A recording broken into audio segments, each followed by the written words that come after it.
That's how we own it. What's up, family? I'm Tamika D, Mallory. It's your boy, Mysonne, the General. And we are your hosts of Street Politicians, the place where the streets and politics meet. What's up, Nice? How are you today? I am blessed and highly favored. Queen, how you doing today?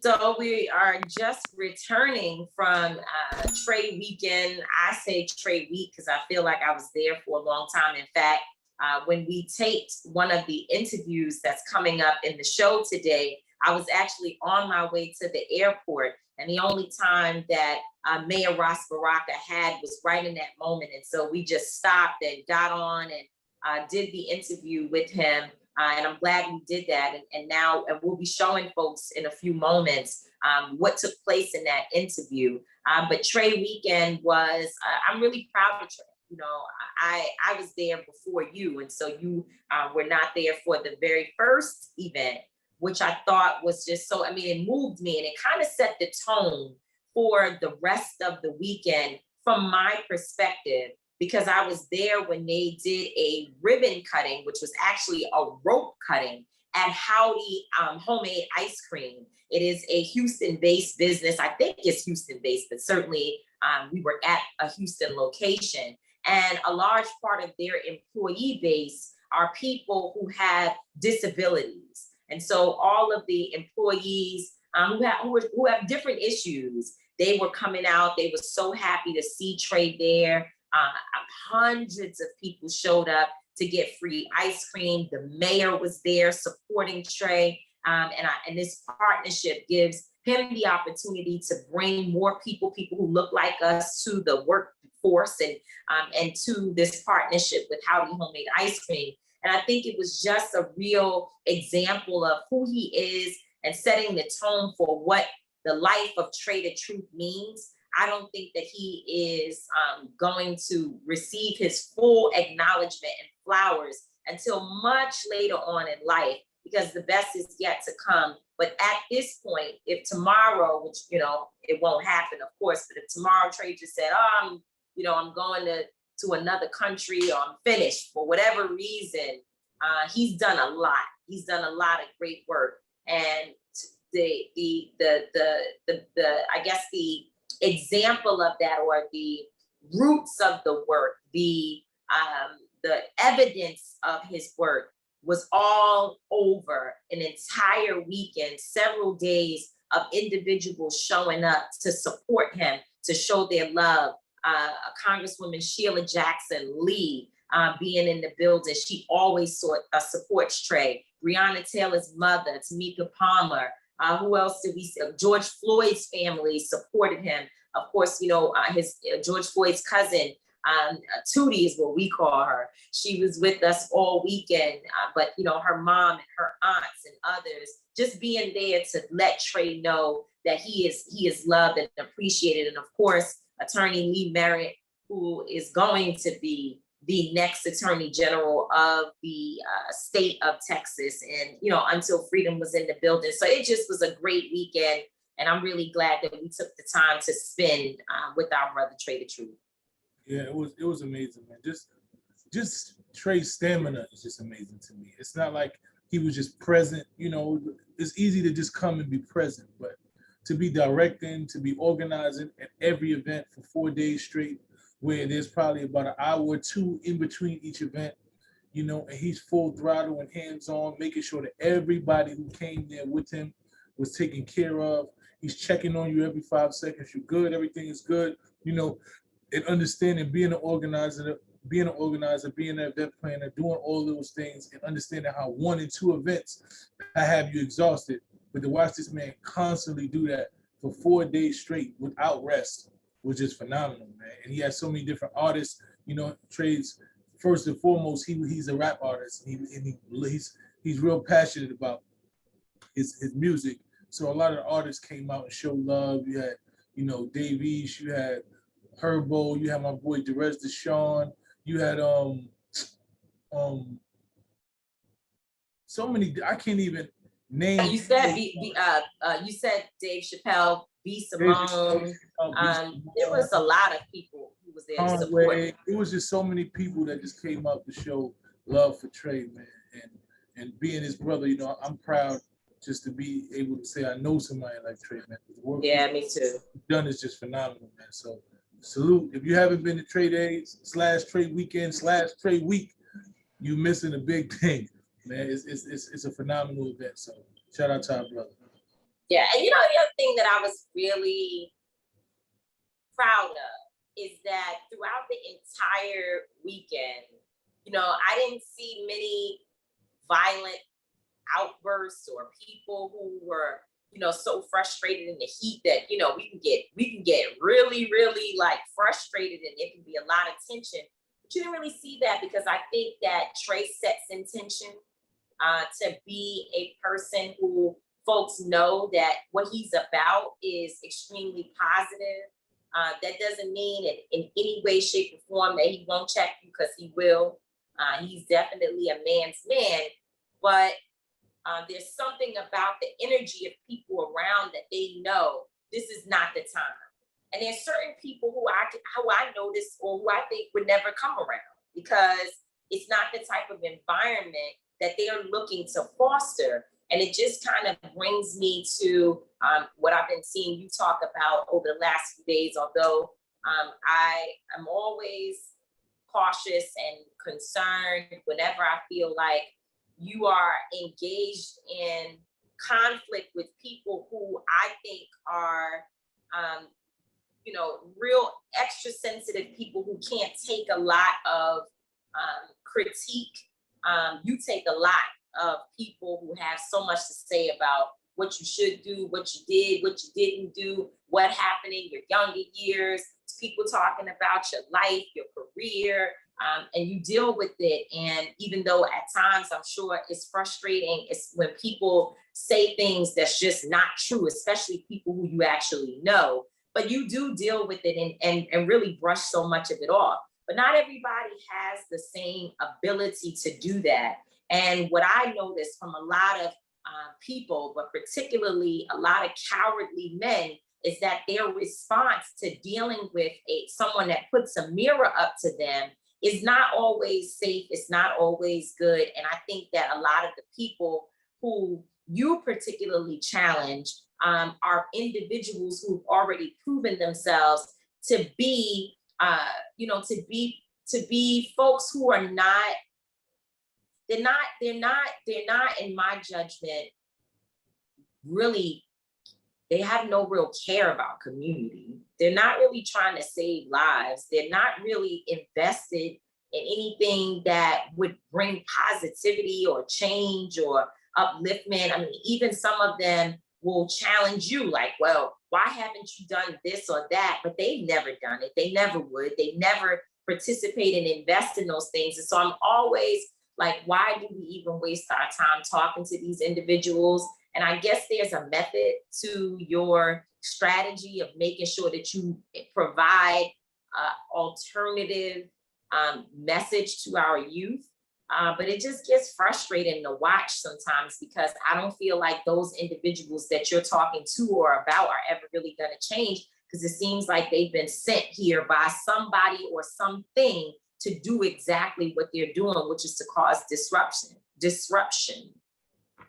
I think for me, if you allow negativity and the lies to be louder than the truth, if you allow those who are just misleading our youth to be front and center, to have all the promotion, to utilize every platform they can to deliver their message, but we don't utilize our voices and our own platforms to deliver the counter message that can actually save our kids' lives, then we're just as guilty as they are.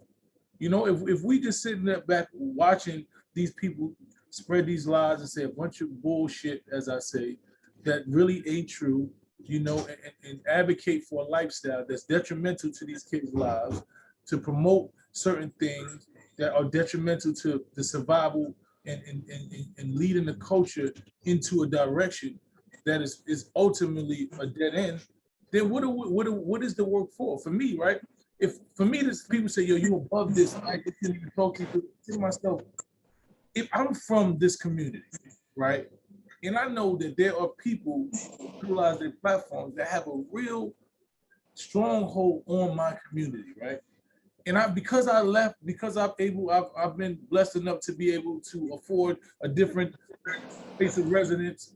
Do I not care that the kids that come from where I come from are being misled and misguided or being taught some shit that I know is not real? Then what is my work, right? Who am I actually here to save? Or am I just, because then at that point you could call me a clout chaser. You could say that I'm an ambulance chaser and I'm just doing this because I've left the real work. The real work is transforming these young kids that thought just like I did at 16 and 15 and 14, that whoever was gangster was the one who was causing all the trouble. And if you pulled out your gun and then you talked all of this violent stuff and you was rougher and tougher than everybody, then that made you real. That made you a man. If I leave the community that at 14 and 13, 15, that was my mentality. And because I don't have to deal with that no more, and I transform and I understand something different, and I don't come back and give real understandings about that to these kids, then what exactly am I doing? How am I doing any work? What is the work I'm doing? I'm going to talk to the choir, to the preacher, all the people that know, the anti-violence organization. I'm sitting in rooms with the anti-violence organization people who already know that where the money is, or who already know about violence, who already changed their life. So if I'm just talking to y'all all day and I'm in those rooms and ain't none of these kids I'm trying to save. So if people are making people think that what 6ix9ine did is something to be celebrated. We don't want to talk about street life. No, we don't want to talk about criminology. No, we don't advocate for street life. But letting kids believe that you can put hits on people, you can cause violence, you can run around in the streets and cause violence and get people shot at. You can tell people to shoot other people. And then when you're being held accountable for the crimes and the lifestyle that you chose, when the police come to you and say, hey, you did this and this and this, and this is what the consequences are for that, unless you tell on somebody else, right? And when you decide that, you know what, I don't want to deal with my own consequences, so I'm gonna make sure that somebody else deals with the consequences of their actions so I don't have to deal with mine, right? Not only do you lack integrity, but you give a false narrative to these kids who are in the street that say, you know what, I could keep doing crime because all I gotta do is tell on somebody else and I'm not gonna go to jail. There's no real consequences to what happens, right? So people think that's not a way to stop crime and stop shooting and violence in our community. The way is to say, hey, listen, the consequences in the street life is jail or death. You can't escape it, right? So when you let them think that, then a logical person says, I really don't want to go to jail and I don't want to die. So I want to choose something different. And that's the reality of what it is. So when people try to say, oh, you want to be in the streets? No, I don't want to be in the streets. I don't want nobody to be in the streets. But I don't want us to celebrate coward behavior. I don't want us to advertise and continue to perpetuate and uplift people who are just cowards. That's not what it is. And it's not about street life. That's in every aspect of the world. In the movement that we work, we have cowards who will sell us out immediately because they don't want to deal with heat. They'll ride with you all the time and be with you, and then some come back and there's a little bit of heat on you, they separate themselves from you. They tell what you said, oh, this person is doing this. It's a coward mentality, so it has nothing to do with criminology or the streets. It's about integrity. So I'm unfortunately, this is my job, and I know it's my job, Tamika, because every time these things happen, my spirit is not at rest, right? I can't be quiet. When I see things like this, I'm immediately drawn to say, oh, Mike, you have to say something. I don't care how quiet I try to be, my spirit is not okay with it. And if I was supposed to be quiet, then I would be able to just rub it off and be like, it don't bother me, it don't matter to me. But everybody has a different role to play. And I believe that my role is really transforming the street-minded individual who've been lied to understand the realities of what's really going on in these streets and what's going on in life and how it's going to affect you ultimately. Well, I respect what you're saying, and I feel like that applies to so many places in our lives. I feel that we are living in a time when there is so much happening all around us, and we all have to hone in on the things that we can influence, how we can use our voices to be more impactful and not more harmful. And I think our youth are really crying out for people to help find another way and to show them that there is a better way to go about and to approach the lifestyle that they're trying to live. But there are voices out there that drown out the sounds of anything positive. There are people who see an opportunity, a paycheck, right? They see not just a paycheck, but they also see their own fame being wrapped up in just getting in where they fit in and flowing with the current culture and climate. And that's really dangerous because our children get caught up in that. And there, over the last few weeks, I've really been deeply reflecting on how will we address the issues externally, but really have a double down focus on issues that are happening internally. And I think that's what I hear you saying. So, it's not easy. And certainly it will come with a lot of criticism and a lot of people who feel like, they tell us all the time, we shouldn't be fighting police or fighting with government, that we should just focus on building in the community. But no, we have to call out injustice. We have to call for righteousness, and it's hard work. So we all have a cross to bear. We all have, and I think for me, whenever I speak to women's rights and try to talk about the support that women need, the support that we're not getting, and the ways in which we are often abused and harmed by our own men, those are moments when people say to me, well, why do you have to talk about that? Just stick with this other thing. Don't focus on that because it makes people feel like I'm being divisive. But the truth is the truth, and we have to tell it in order for things to get better. So that's the deal. I guess for me, the thought of the day today is wrapped around this concept that, and it's so funny as you were saying what you were saying about how, your spirit won't rest. I was listening to Dick Gregory speaking, and he said, when the universe chooses you to wear the glasses and you put them on, there's rules that come with wearing the glasses. And he said that once you have them on, you can't see things as people would want you to see them. You actually see them as they are. And therefore, you are burdened with the responsibility to talk about and to speak truth to power. And at that point, when you're doing that, it's hard. It's hard. And I think my thought of the day today is around what Dick Gregory is saying, that some of us have the glasses on and we can see things that just need to be addressed, even though it's really, really an uncomfortable place to be. So that's my feelings for today. And it leads us sort of into what we've been talking about for these episodes. I think we're up to episode 4, where we're really focusing on violence intervention and awareness, because what we don't want to see is that because of all this tension and beefs and everything, it's in the music, it's in the culture, it's in the outside, people stressed out, people got mental health issues. You see so much happening.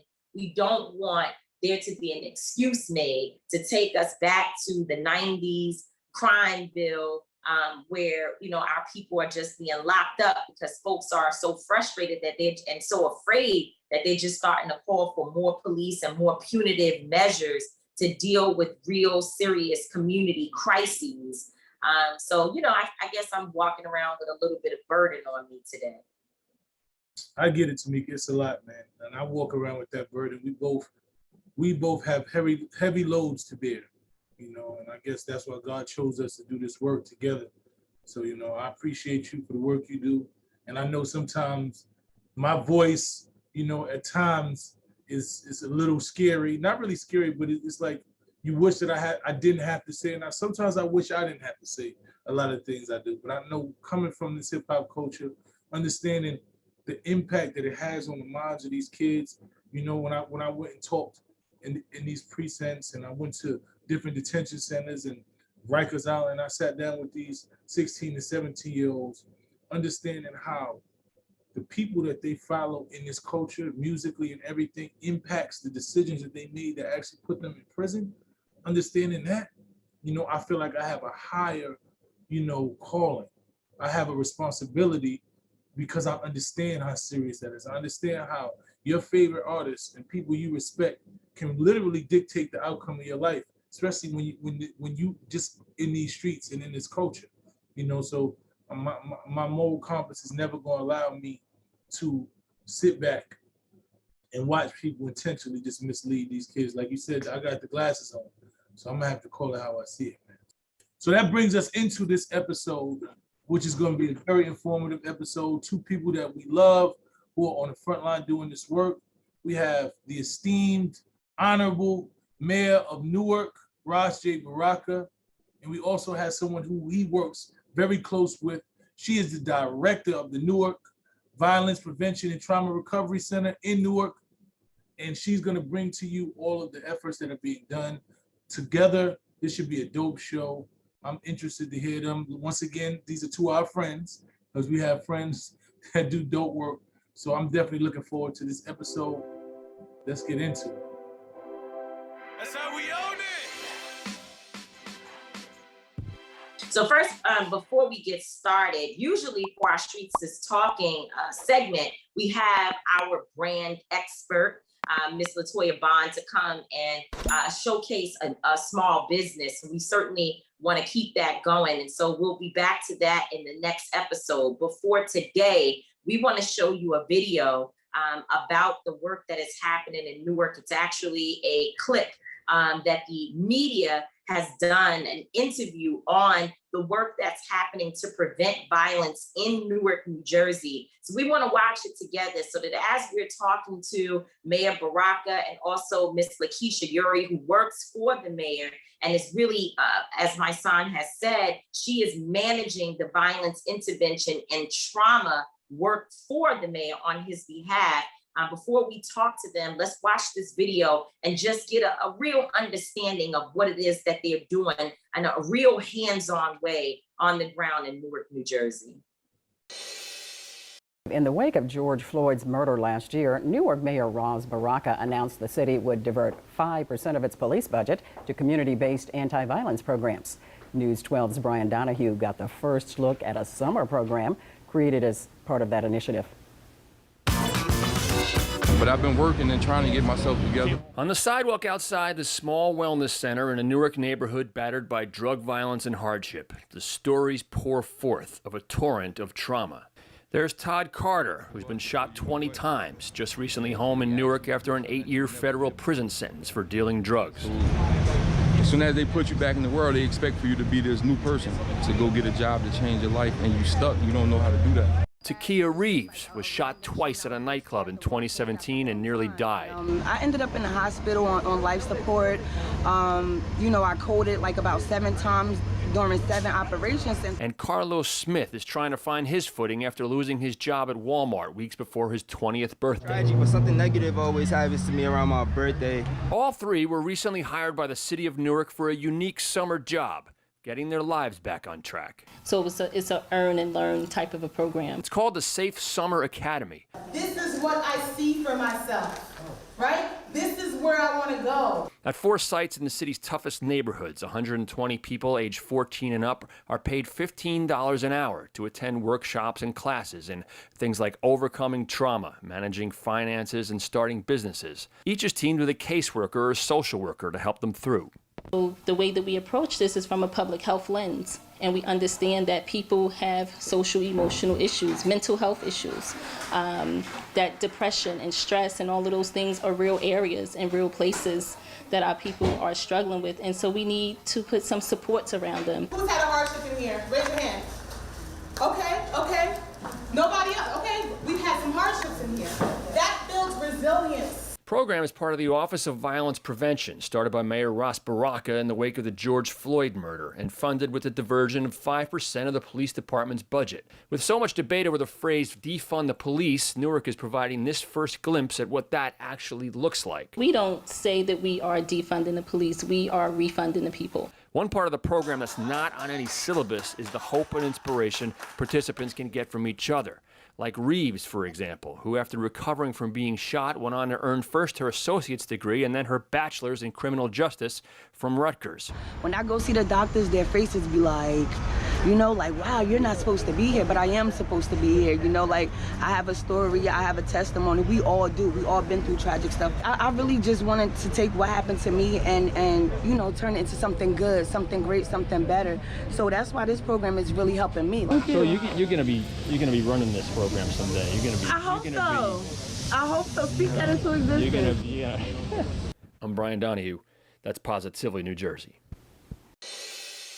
So, as I mentioned at the beginning of the show, this was a pre-recorded component of today's episode because Mayor Baraka, who's a very, very busy man, only had a very specific amount of time. And while I was on my way to the airport to travel to Houston for Trae Day Weekend, we just had to get on and do the interview. And so now we're going to be joined by Mayor Ras Baraka, who is the mayor of Newark, New Jersey, but he also is a very stalwart individual in the community. Mayor Baraka is well known for his community efforts. He's the type of mayor that we need, the type of mayor that comes from the people, that is of the people, but is able to turn his passion for organizing and for community bases, for community-based approaches to addressing a myriad of issues. He's able to turn that into real work on the ground in Newark and is making significant changes. I see the changes when I'm visiting Newark, of where communities were torn down and he is rebuilding and doing so much work. He's a friend of the show. He's a friend of ours. And of course, he's done a lot of work with Mysonne. I watched the two of you get together for many events and mediations. People don't know about the things that you all have done that is off camera when you've actually been sitting down with the mayor and other men working out tension and confusion and conflict in our communities. And so let's hear from Mayor Ras Baraka. Let's listen to this interview that we did. And please excuse that I look like a crazy woman in the car, but I think what he's saying is more important than the aesthetics of the interview. That's how we own it. The reason why I think it's so important to have you on today, Mayor Baraka, and why my son and I really wanted to have you as a part of this 6-episode series that we're doing about gun violence is because you are approaching it exactly as we support what we believe, and that is that you could put all the police you want on the streets, but if you don't invest in the people, you will never be able to reduce gun violence and to save lives. And so we just wanted to hear from you today to hear more about what you're doing. The program and what you have been doing in Newark is really innovative. Our sister Jamila T. Davis, Dr. Davis, is constantly telling us that as she's on the ground in Newark, she sees real change happening in real time. So, I don't know, my son, if you want to say something, but we'd love to hear from you. And I know you have short time to be here just to let us know what it is that you're doing and what's the approach you're taking. Yeah, thank you. I'm honored to be on, first of all, and I appreciate you having me on. We just in the middle of hard work. There's a lot of talk, a lot of stuff going on around the country. We are just really trying to lay one brick at a time, and it's hard, as I was expressing earlier. In an environment, where we're trying to create opportunity for social justice, opportunities for people in our community, and deal with gun violence that's escalating in our neighborhoods. And one of the biggest critics of all of the things that you're going to have to deal with in terms of trying to do this work are people that live in these neighborhoods, mothers, grandmothers, folks that are raising kids in these communities that are experiencing high levels of violence. And just to put it in perspective, like 80% of the neighborhoods in Newark do not experience violent crime at all. 80%, right? So that sounds like a good number. And we got this from Rutgers when they did their study, but that means that 20% of the community is experiencing 100% of the violence, right? And so if you're in the 80%, then you're like, oh, it's all good.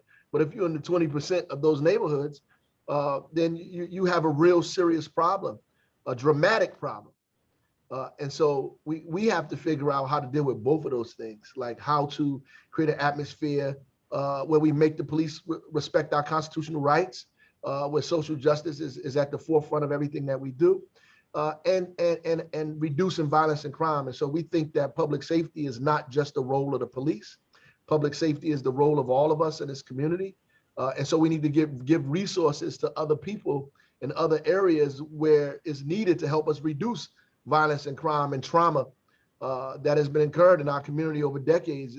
So the police can't deal with those issues. And so that speaks directly to the idea of removing some funding and moving it in other places to help, stabilize the community. So if violence is down, the need for police is down.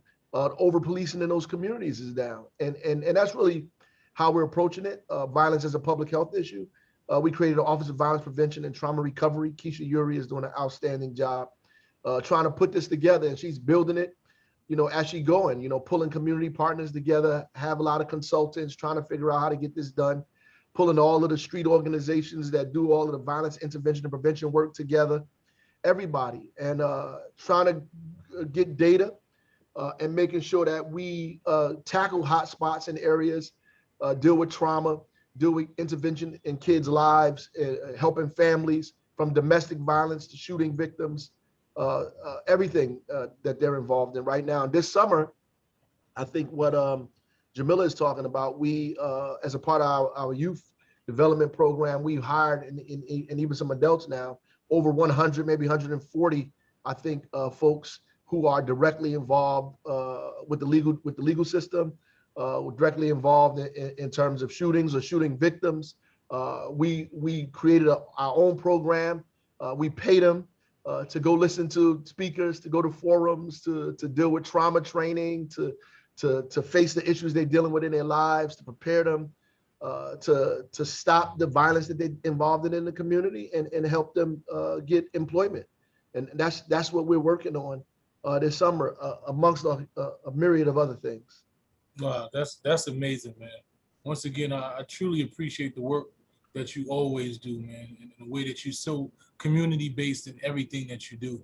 I just want to know, because there's so many different perspectives, like what would you think is contributing to the rash of just higher violent crimes? Like what would you think are the main 2 or 3 things that you see are really the major factors? Just the emotional stress and deterioration that's happening in our community right now, particularly, look, it's happening in everybody's community under COVID. The pressure, the emotional stress has caused this kind of response, really aggressiveness that's going on. The fact that people aren't making, on all levels, even the black market, or I should say the white market, aren't making the kind of money that they were because of what's going on out here. People were in the house, they're coming outside, they're fighting over territory and position and all these other kind of things. And it's difficult for people to be able to navigate all of the social services that existed before. Most of those things shut down.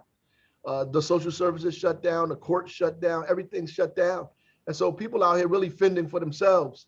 And there's a court system up top that people deal with, and then there's the kind of court system that takes place in the streets that unfortunately involves violence. And if there's no social services, no intervention, no folks involved, employed in here, it makes it more difficult. Wow. And I was having this conversation today, and it seems to me as if these shooters, quote unquote, are getting so much younger. Absolutely. Right? And that's really dangerous. To me, it's like there's a mind state to where the lack of value for life. I've attributed it to the internet. That's right. I've attributed because the visuals of these kids constantly seeing, violence, and then they seeing it being celebrated, right? Because as a young kid, you're very impressionable. And I remember when I was, like I say all the time, my first vision of success wasn't a lawyer. I didn't live next door to a lawyer. I lived next door to a drug dealer. So I wanted to be like the drug dealer. He had the girl I wanted, the car I wanted, all the things I wanted.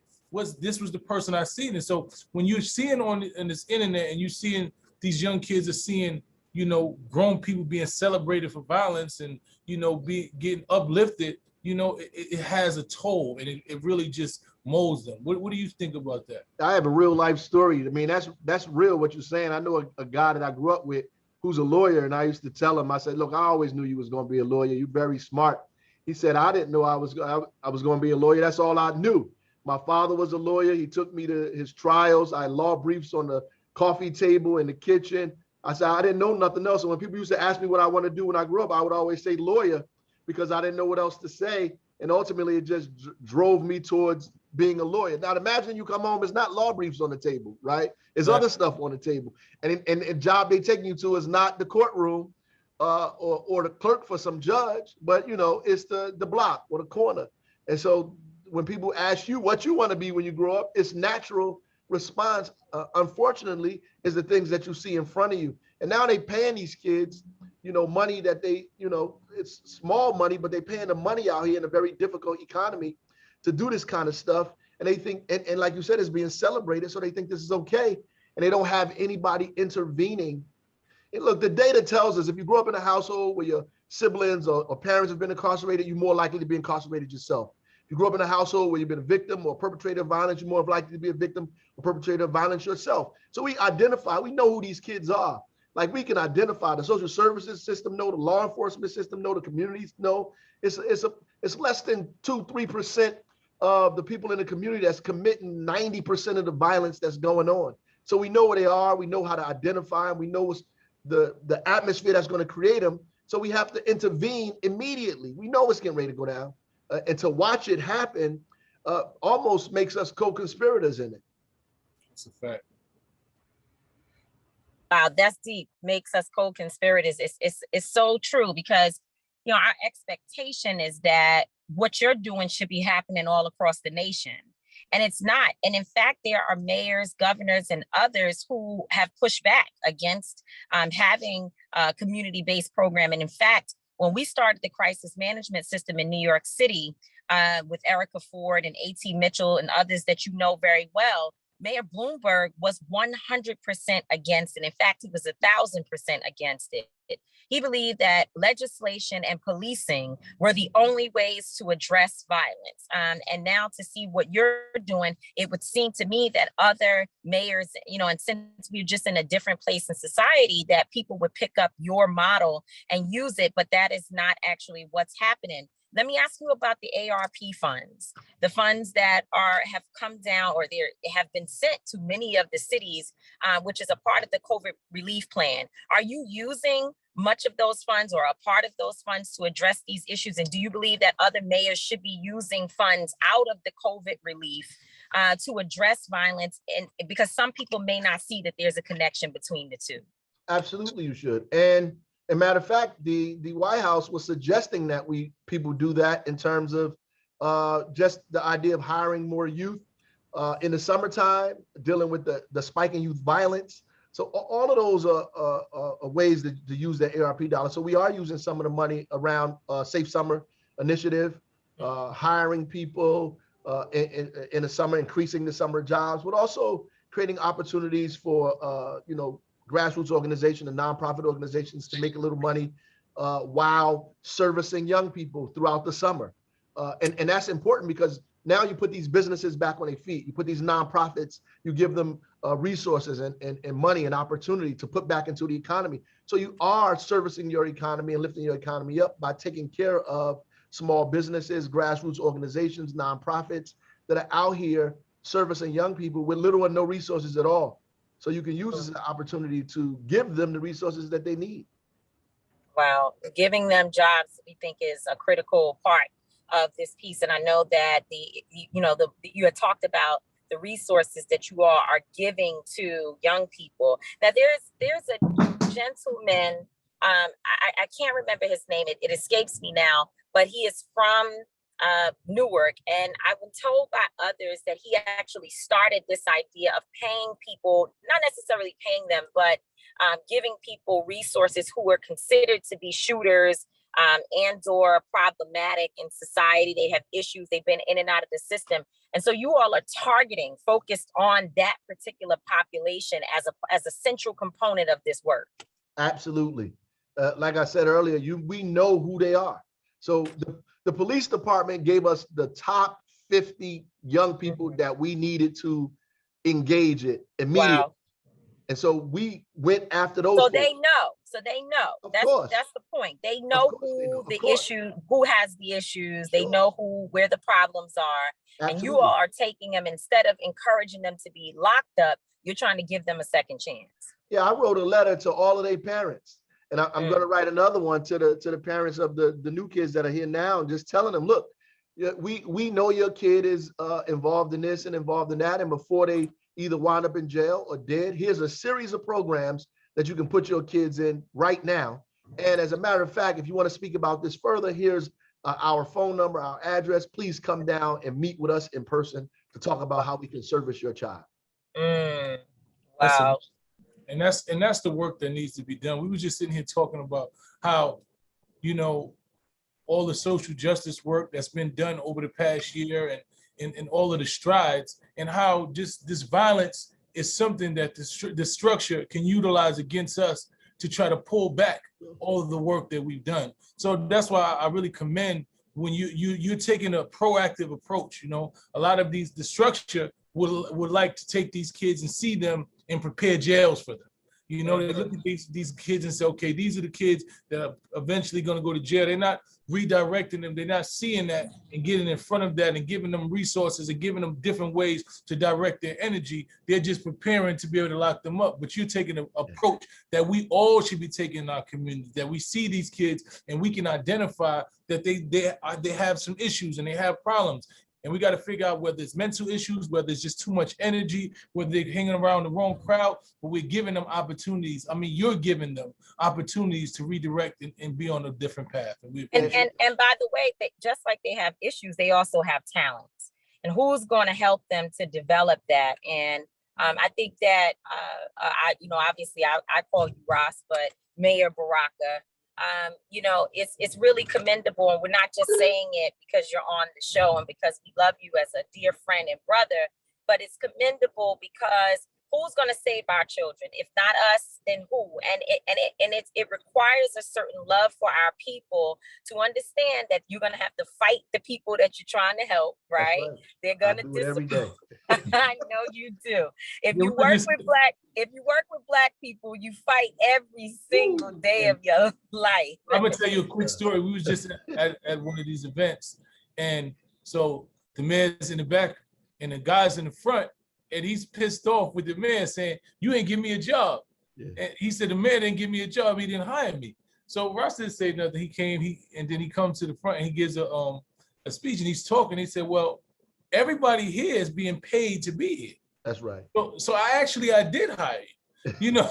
Everyone in this building that was here, like, you're literally being paid to come to this program. 100%. And we can't give all the research. Sometimes he said, if I hire you, there's somebody who's actually been doing something else and took a few more steps to get the job that you're looking for. It's not that I don't want to hire you, but if I don't hire you and then I don't hire them, and they say, oh, well, I need to get in trouble to get a job. So he said, we damned if we do and we damned if we don't, but the bottom line is we still gonna do the work. And we know you gotta go and we appreciate you, man. Real. If you don't want to get punched in the face, don't get in the ring, brother.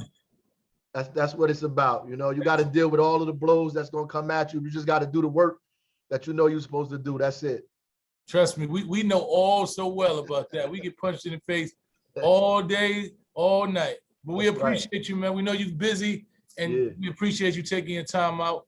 The work that you're doing is commendable. Hopefully, we'll get some more officials that follow this motto, man, and invest in our kids' future and not in prison. Anytime, man. Anytime you need me, I'm here for you, brother. Thank you. Thank you, Tamika. Definitely.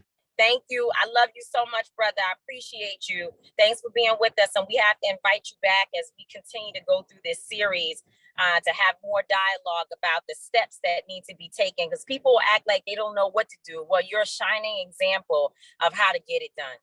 Thank you. All right. Thanks. Peace, y'all. All right. Peace, King. That's how we own it.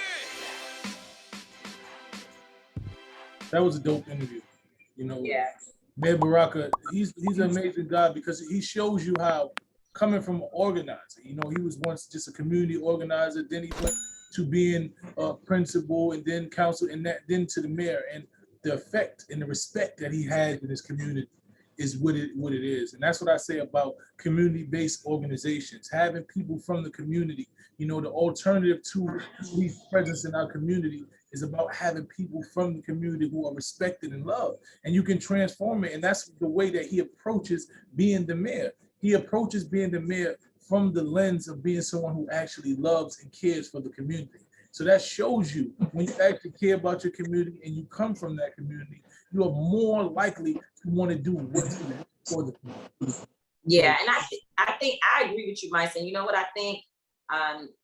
There should be more of this that's happening within our society, that you can't just show up to run for mayor. But where people were saying, well, why were you so against Andrew Yang running for mayor? And while Eric Adams and I've known him for a long time, and I have a lot of respect for Eric, I'm still in disagreement with him about a few of the issues that I care about in terms of how he intends to lead the city. Yet and still, I have to say that he has a background in doing work within our communities. He actually was very, very involved, heavily involved in addressing policing issues within New York City's NYPD. He did that. He worked with the Blacks in law enforcement, and they were out there challenging police all the time. And he knows the communities. Even Ray McGuire, he wasn't, he's not and he is not the typical mayoral candidate, because clearly he has a lot of wealth and he has been in private practice, but he's from the community. Andrew Yang, unfortunately, is not, period. I actually have never seen him. Ray McGuire, one thing I can say, many of the community events that we've done, he's been there. That's why I know him. I know him from being out there, showing up at events, donating resources. Same thing with Maya Wiley. These are people we've actually seen. Whether or not we agree, I'm not talking about agreeing with them on everything. Even Scott Stringer. These are people we've seen. They've been on the issues at one point or another. They've been engaged in some way. Don't have to agree with everything. Don't have to support all their policies. But someone who just shows up from absolutely nowhere and decides that because of a message of, giving people $1,000 or whatever, they can become mayor, when unfortunately they have not been engaged on a day-to-day basis or on any level in our communities. I just didn't think that that was okay. And not to mention the things that he said while running for mayor gave me a clear understanding of why I felt the way that I felt inside. When they asked him about street vendors, and he said there has to be more enforcement and basically locking up people who are out there selling Lucy cigarettes, because, and I know those are not necessarily street vendors, but you get my point. These are people out there selling bottled water, they're selling, different things, hats or whatever. Instead of him saying that we need to get them in the pipeline so that they can get the types of certificates that they need to do the work, he went straight to law enforcement and policing. And I thought to myself, this is not a good idea. So, there are people who didn't like it, but again, the glasses. So we know, man. So I'm just happy that we understand. And hopefully we can give some understanding to everybody that's paying attention. Like, if you can't, there's nothing about us without us, man. You can't be in our communities and you ain't from our communities. You don't have a pulse on what's going on in the streets. You don't have a pulse of what's going on in the communities that you're trying to govern. Then how can you govern or do anything for them correctly? Facts. Facts. That's how we own it. So we just spoke to Mayor Ras Baraka, and he spoke to us about this person that we're about to interview right now. She is Lakeesha Eure. She is the Executive Director of Violence Prevention and Trauma Recovery in Newark, New Jersey. She does all the work because Ras Baraka is the mayor of Newark, and he has so much on his plate.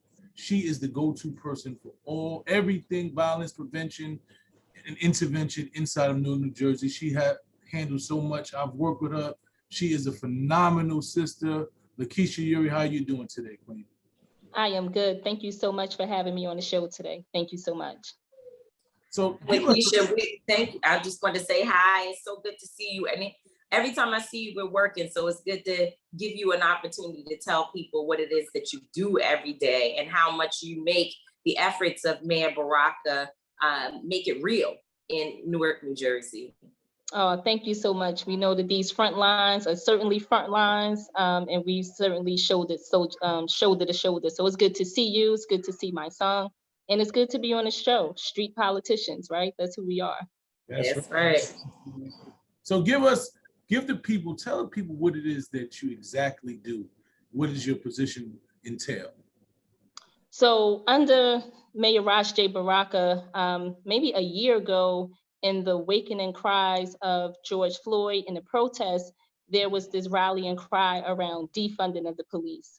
And so the city of Newark ultimately reallocated 5% of its police department budget to violence prevention programs. So I was already doing some work out of the health department.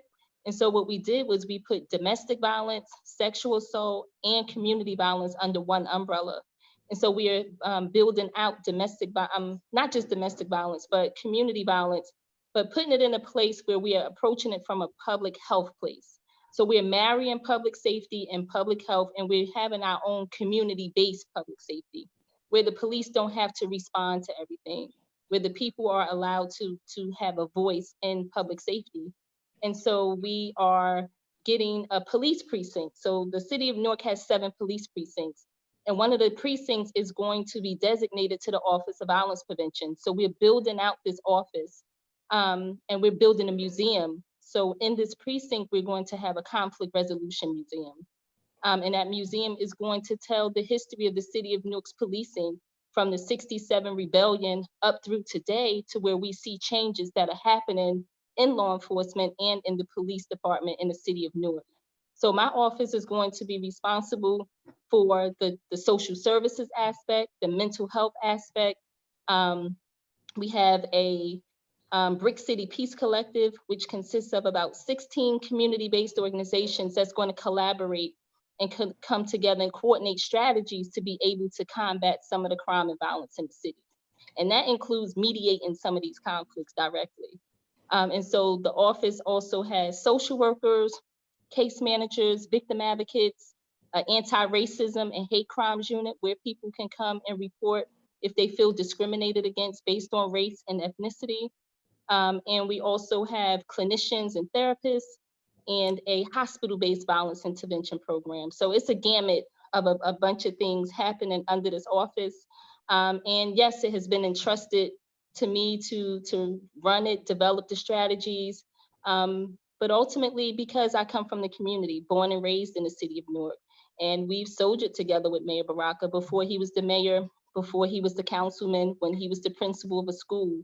And so we know that community-based efforts work. When the people know the community, they come from the community, the outcomes are inevitable.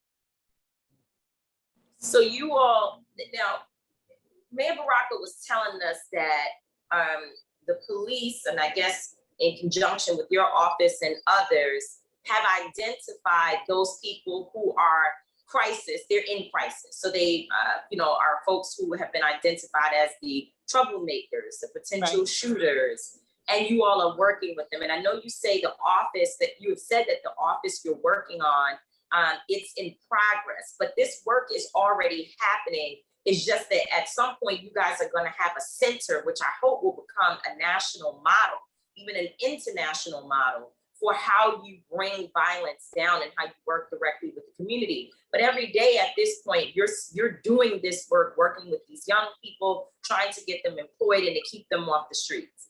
Is that correct?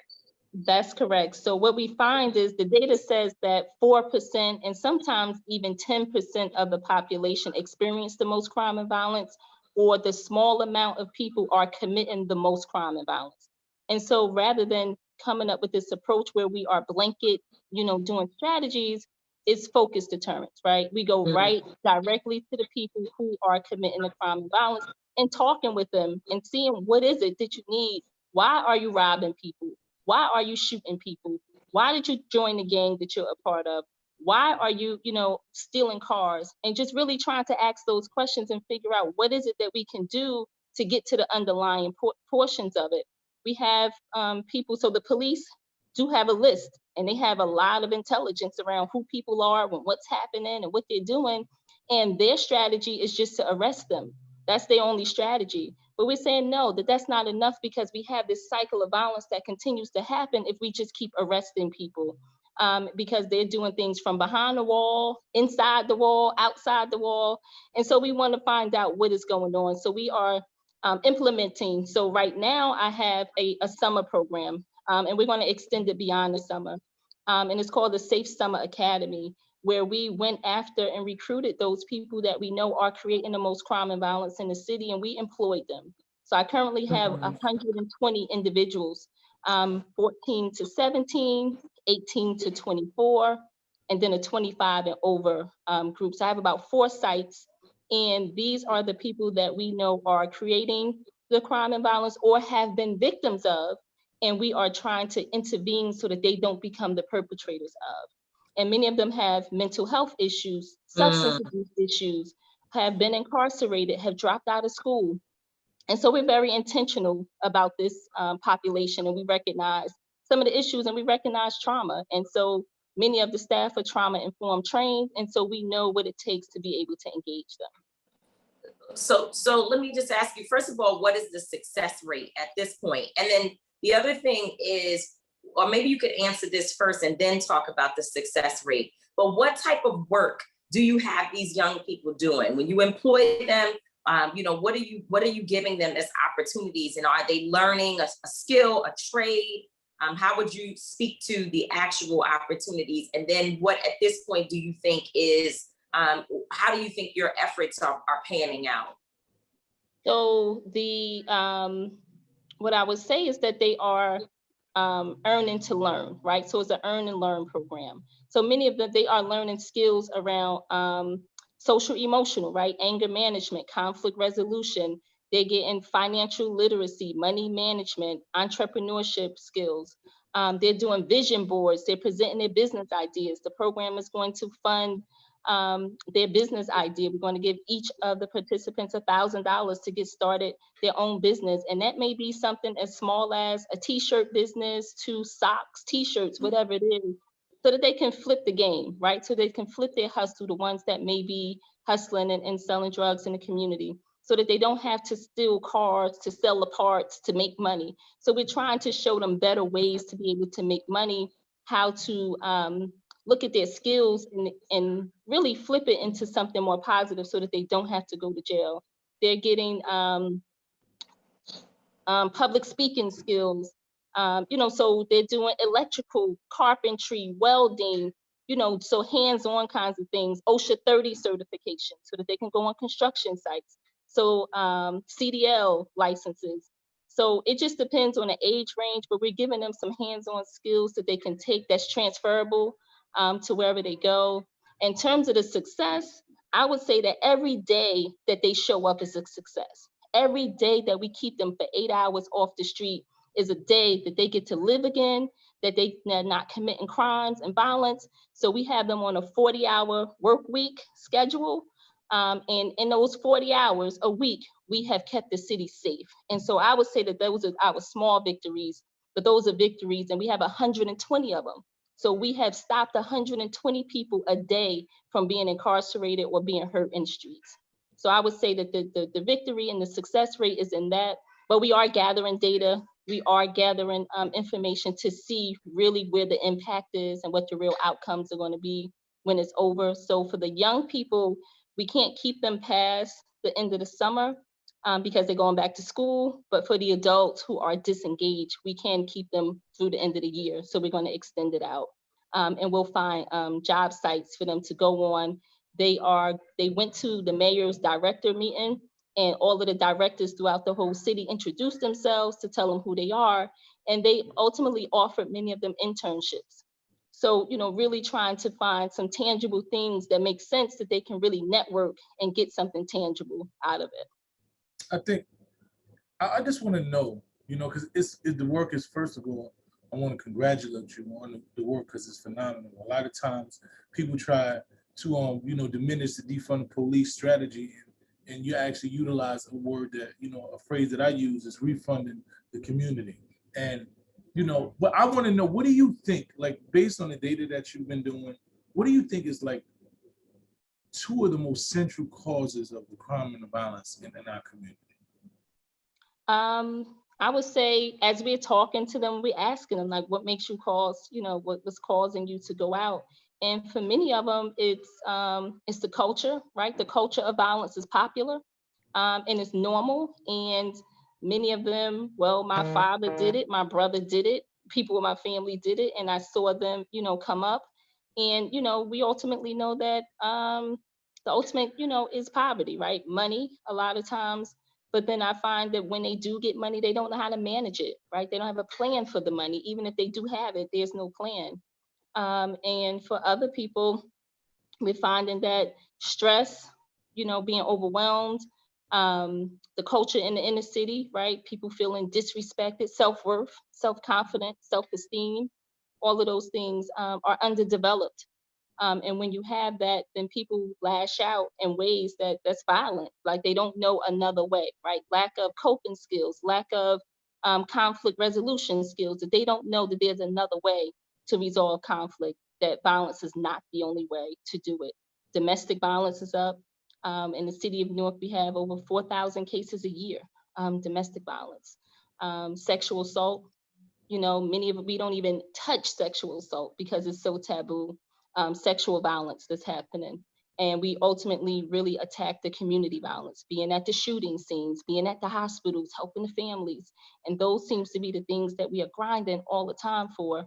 But if we can get to a place of healing, right, and knowing that there is resolve, that we don't have to, always resort to violence, that there are other options, other alternatives. And so I think that we don't know the other alternatives. I think for me is that we have so many young kids, like the ages of the shooters is getting so much younger. Really, just to me, it's like when you have 12 and 13. I was having a conversation with Erica Ford yesterday, and she was giving me intel that a 13-year-old kid was killed in the Bronx, and he was killed by a 15-year-old kid. So it's like, wow, like at 13 to 15, I wasn't thinking about taking nobody's life. Right, I was playing basketball. It was certain things that kept my attention, even though there was violence in the community. Violence has always, especially in impoverished communities, violence has always occurred and been visible. But at 13 and 14 and 15, it wasn't the central part of the culture. And this culture, it seems so engulfed, and it's just like, for me, it's just really hard. Like, what did the thing that surprised you most? Like when you see, and it's like, wow, like, because we come from pretty much the same era, like, what are the things that really shocked you that you see in here in this violent culture right now? Like you said, the age range is getting younger.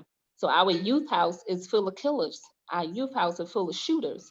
And they don't have the emotional piece, right? Where it seems heartless, it seems emotionless, it seems careless, and it seems almost business as usual. And one of the people who work for me, Sharif, is one of our outreach workers. And a couple months ago, his daughter was shot and killed. She was kidnapped and murdered in South Carolina, but she's here from New Jersey. The mother moved down there, and she's 15 years old, and she was kidnapped and killed by other young people who did that to her. And it was her friend, a person who she thought was her friend, who lured her out, and her friend boyfriend killed her. And they shot her 11 times and buried her in a shallow grave. And I just thought that it was just heinous. And we went to court and saw him being arraigned, and he was like, "Yes, sir, judge. No, sir." And I was like, what is this? Like, how could you kidnap, kill, and shoot, and all of these things, and there's no sense of remorse? The girl was 16, he was 18, she was 15, and the other boy was 16. And just to see that their lives are just forever changed as a result of decisions that they make.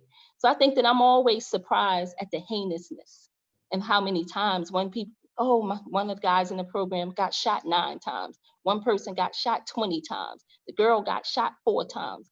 And I just find that it's overkill. But I'm always wondering, like, what makes it so like that you can do that to somebody? What did they do? And what I'm shocked about is that it's over little to nothing,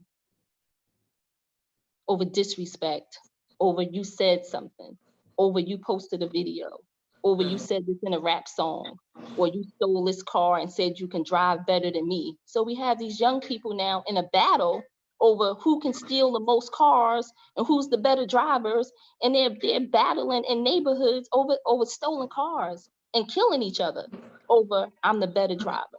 So I'm shocked at that. I'm surprised over that.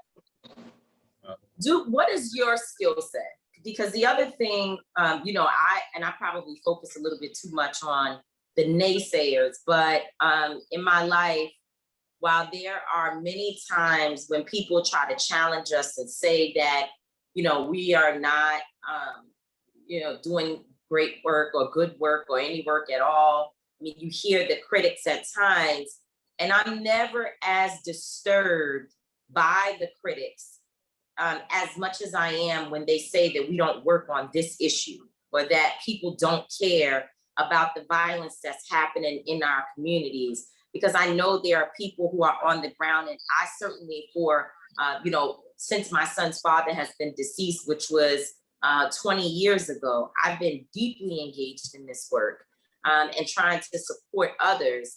And so maybe because some folks just don't see it, obviously the media does not give us the same attention as they do when a police officer kills someone. And to be clear, the police have a different responsibility than young Johnny, who lives in a community at 14, 15, 16 years old. A police officer who has been trained, who has resources, who has family themselves, that should have the emotional intelligence to know that taking another life, especially without just cause, is not right. And it's something that people have to be held accountable for it as far as I'm concerned. But when we do that work, folks pay attention and they give us some of the media at times that we need in order to really bring true awareness to the problems between community and police. But when it comes to gun violence, we often, the messaging, the marching, the protesting, the begging for funds, the organizing, people who are out there stopping shootings, that goes without notice, even by some in our own communities. And so it's really a place for me that's very sensitive. And when I hear people saying the work is not being done, or nobody's focused on that, I think about people like you, Keesha, and I think about how you said you got started a long time ago, and you've been with Mayor Baraka since he was a principal, which was many, many years ago. And so what I'm wondering is, what is your skill set? So my skill set is an organizer, right? I started on the grounds many years ago. I organized, I'm a chair for the Newark Anti-Violence Coalition. But before that, right, I was in the New Black Panther Party. And before that, so organizing people in the community has been my passion. But by trade and by education, I'm a social worker. I'm a licensed clinical social worker. I have a master's degree in social work. But my heart and my passion is organizing people. And say the work is not being done, I tell them that's not true, because we got people who are on the front lines all the time. People no sleep, because people don't understand what it takes to organize people.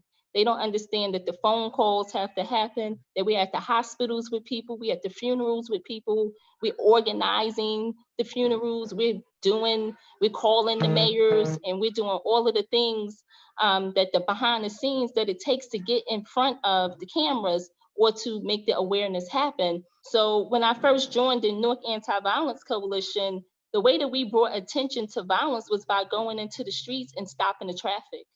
And so we stopped the traffic for 155 weeks in a row, rain, sleet, snow, no matter the weather condition, to bring awareness to it for families who wasn't our own families. And so as we're out there and we're saying we can't have business as usual, there are women being killed, there are children being killed, the police are brutalizing people, and we can't let it be swept under the rug. These were not our families per se, but we stepped in the gap for people. And so they were thankful because there was another voice to help them to uplift the voices of the voiceless that was there. But the work is being done. The work has always been done. And people have to join in, right? And they don't join in until it lands on their doorstep. And so our people, I would say, have to be more compassionate and aware of what happens behind the scenes and what it takes in order to organize to get some things done. We're policy changers, right? We try to get policies changed. And so had I known about policy change 15 years ago, then I would certainly be a bit better off than I am now. And so we don't learn this. There's no training. There's no school that you go to teach you how to be an organizer, to teach you how to be an activist. And they see activism as people who are troublemakers. That's right. And we're not troublemakers, but we have to be in order to have our voices heard. And so unless it's aggressive, people don't always understand. It don't always have to be aggressive, but when you see it, it's because there has been a dismissal happening for too long. And so now then we have to meet aggression with aggression sometimes. And so people don't understand activism. People don't understand civics. People don't understand law. People don't understand order. And so when they see the ones of us who are out there, who are flying from city to city, helping other people who are who don't get the visions and get the media, and it's hard because I certainly know that you catch backlash. I know that people catch backlash when they feel like you're benefiting, right, from the movement, or you're getting a little bit of something, or you're being paid, or whatever it is. But it's like, you don't know the cost that I paid to have to get on the flight, to get the hotel, to get the rental cars, to do all of those things. So when the guy who I just told you about, daughter, got shot and killed in South Carolina, we went down there, and it cost, right, for us to be down there. The missing person flyers, we're knocking on doors. We were there for weeks. She was missing for 25 days. Wow. Right, we have to push the police, and we're going from county to county and police department to police department. And those things take skill, it takes ingenuity, it takes energy, it takes sleep, it takes resources, it takes all of those things to be able to bring about change. And so I don't want people to dismiss the skills that it takes for those things to happen, but the energy and the passion, because many of us, this has been on our doorsteps, and we're trying to stop it from landing on other people's doorsteps. Let me just ask this last question, and of course, my son, if you have anything else, but I think this is an important question. My son asked you earlier, what shocks you? And I want to know, what are you most proud of all the things that you're doing at this time? What are you most proud of that makes you go to sleep at night saying, you know what, no matter what happens out there, I know I tried? So what makes me most proud is knowing, and then I'll speak even for the mayor on one side of this, is that we've lost parents, right? So he's lost his father, I lost my mom and my dad. And I know that our passion that keeps us doing this work is that we stand on the shoulders of people before us that we have to make proud, that people who are proud of us, that we can't let down and we can't embarrass them. And so what makes me proud is knowing that my mother and father is proud of the decisions that I make. My brother is in jail now, and he's been shot by the police. He's been shot by community people, and he's probably even been the shooter. But I'm proud to know that I didn't let those things change my heart, to know to do what's right, regardless of, in the face of change, in the face of adversity.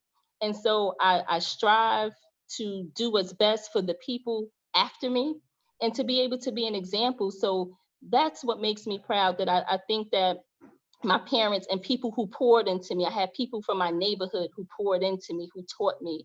And so that's what keeps me going. That's what inspires me and motivates me, is that I have people who depend on me. And every decision that I make, their life depends on it as well. And so I make decisions based on their lives.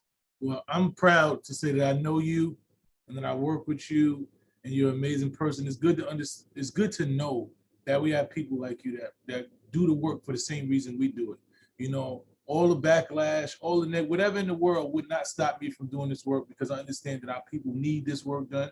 and whatever, and most of our leaders will criticize and receive backlash. If you're not, I say, if you didn't do real work, if you haven't been ostracized or criticized for the work that you're doing, if you're not doing anything that's life-changing and, on the cusp of something that's new. When you do new work and you take new strategies and you decide, I'm gonna follow my heart and do this way, there are gonna be people that are naysayers. So I just want to say that we are glad to have you on the front lines and have you on Street Politicians. We're gonna have you back up here one time, especially when we do it in person. We gotta have you come to the studio, man, and just kick it, and we just want to say we appreciate your work, man. Keep doing what you do, man.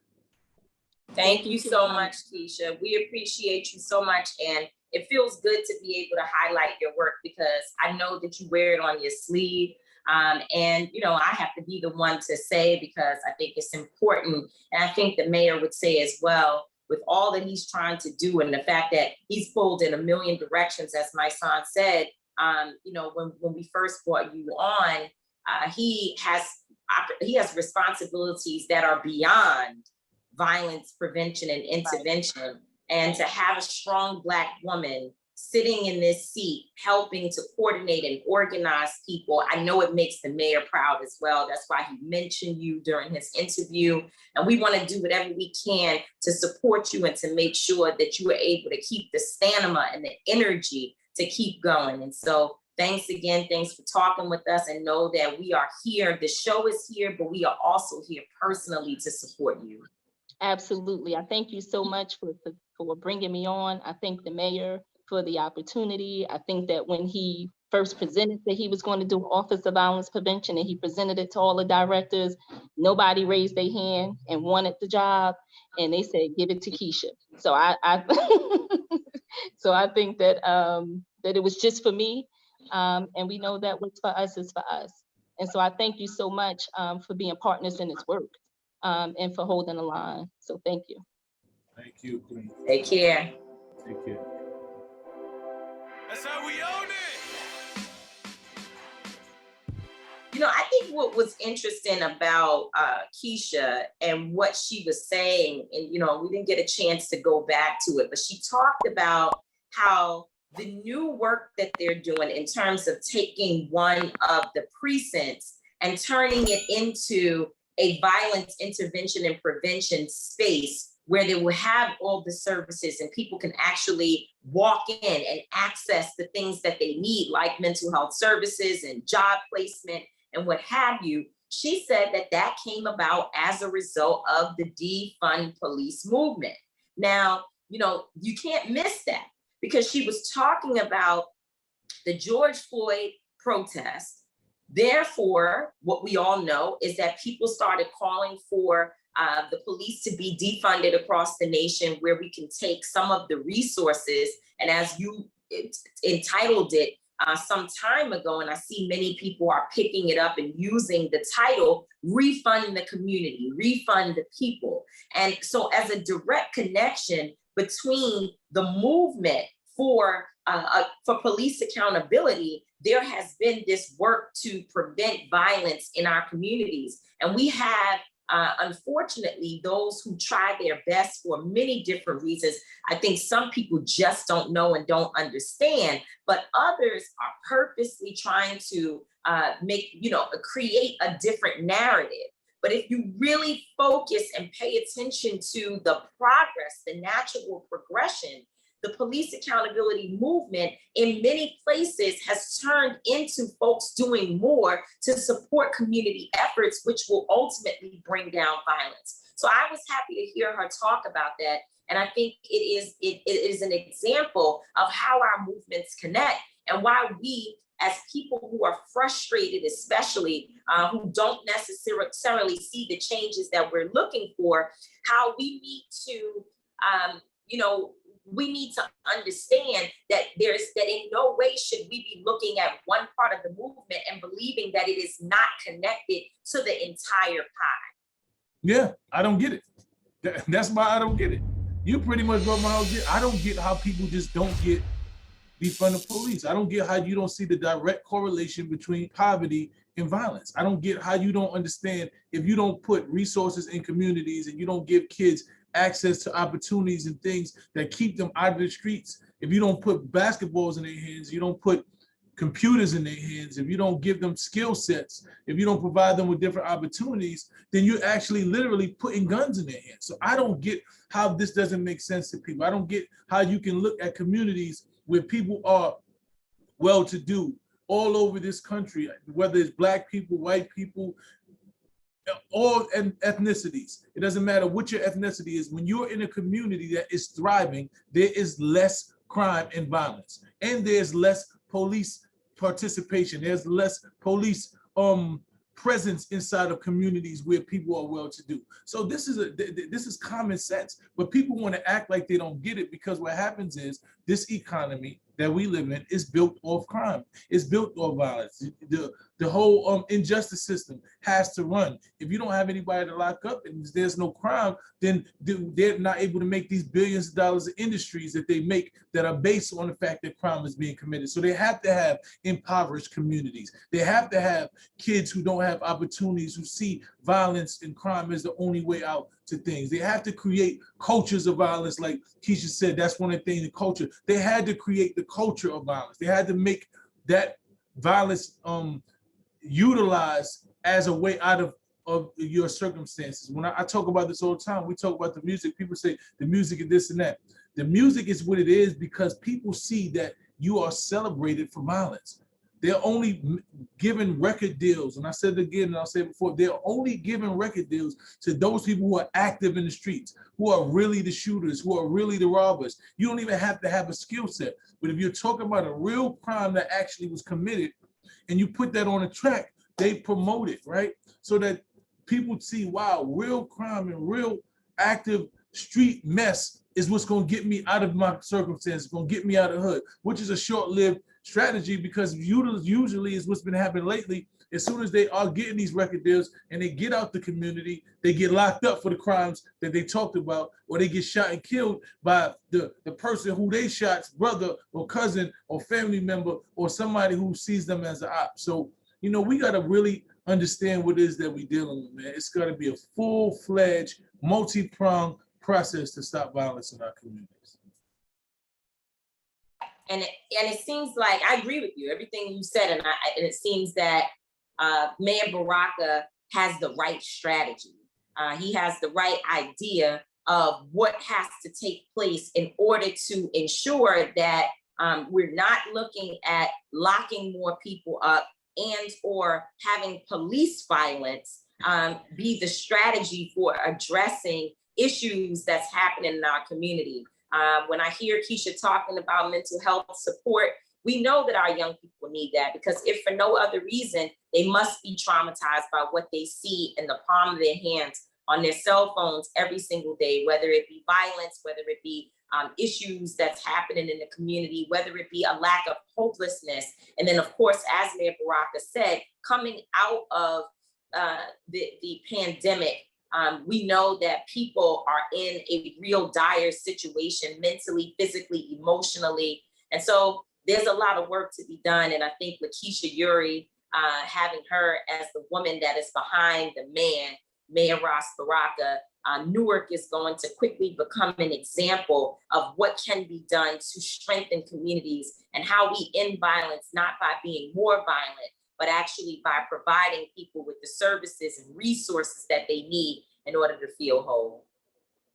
And with that being said, that brings us to another episode of Street Politicians, another powerful episodes. I want to thank our guests for being here. You know, the work that they're doing needs to be highlighted. We talked about what our communities need, and we need leadership like we've seen today. So once again, tune in if you have any episodes or ideas for topics that you want us to discuss that you haven't heard. If you don't like something about me, if I pissed you off, send us everything. You know, I can take it. My skin is thick. You know, but once again, I'm not gonna always be right. Tamika Mallory is not gonna always be wrong, but most of the time she will be. But we will both always, and I mean always, be authentic. Salute. #1 show in the world. #1. Peace, everyone. That's how we own it.